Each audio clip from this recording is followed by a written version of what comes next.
Hi! Curd capsicum masala. ఈ రెసిపీని నేను యూట్యూబ్‌లో చూసేసాను. సో, మీరు కూడా ట్రై చేయండి. టేస్ట్ బావుంది. ఇది పరోటాకి, చపాతీకి మంచి కాంబినేషన్. సో, ఈ వీడియోని ఫస్ట్ నుంచి లాస్ట్ వరకు మిస్ కాకుండా చూసి మీరు కూడా చేసుకోండి. ఫస్ట్ క్యాప్సికమ్‌ని, ఆనియన్స్‌ని కట్ చేసి పెట్టుకోండి. సో, ఇది మీకు నచ్చిన స్టైల్‌లో మీరు కట్ చేసుకోండి. చిన్నగా కట్ చేసుకుంటే తొందరగా కుక్ అవుతుంది. సో, నేను దీన్ని మిక్స్ చేసి ఏమేమి పౌడర్ యాడ్ చేస్తాననేది ఇప్పుడు చెప్తాను. ఇప్పుడు మనం పీనట్ పౌడర్, తెల్ల నువ్వుల పొడి, ధనియాల పొడి, కారం, పసుపు, మళ్ళీ కొంచెం గరం మసాలా, ఇవన్నీ మీకు తగినంత మీరు ఎంత తీసుకుంటారో దానికి తగినట్టుగా పొడిని మీరు యాడ్ చేసుకోండి. ఫైనల్‌గా సాల్ట్ వేసి బాగా మిక్స్ చేసుకోవాలి చేత్తోనే.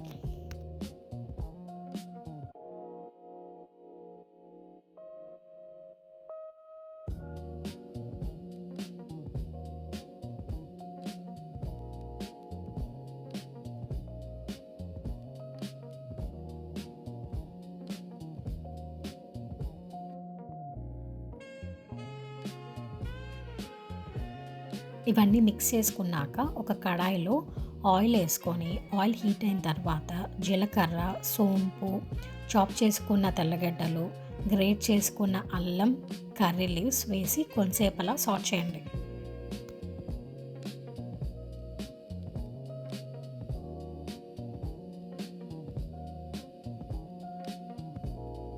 ఇప్పుడు మనం క్యాప్సికమ్, ఆనియన్‌ని వేసి బాగా సాట్ చేయాలి. సో, ఎంతవరకు సాట్ చేయాలి అని అంటే క్యాప్సికమ్ సాఫ్ట్ అయ్యేంత వరకు దీన్ని సాట్ చేసుకుంటాం.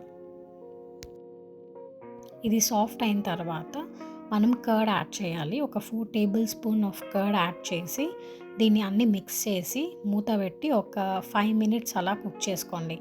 అంతే, curd capsicum masala ready. So, ఇది చాలా ఈజీగా ఉంది కదా! సో, మీరు కూడా ఒకసారి ట్రై చేయండి. చపాతీకి క్యాప్సికమ్ తెచ్చుకున్నప్పుడు ఏం చేసుకోవాలి, బోరింగ్‌గా ఉంది అనిపించినప్పుడు ఇది ఒక్కసారి రెసిపీ ట్రై చేయండి. సో, మీకు నచ్చుతుంది. ఈ వీడియో మీకు నచ్చితే సబ్స్క్రైబ్ చేయడం మర్చిపోకండి.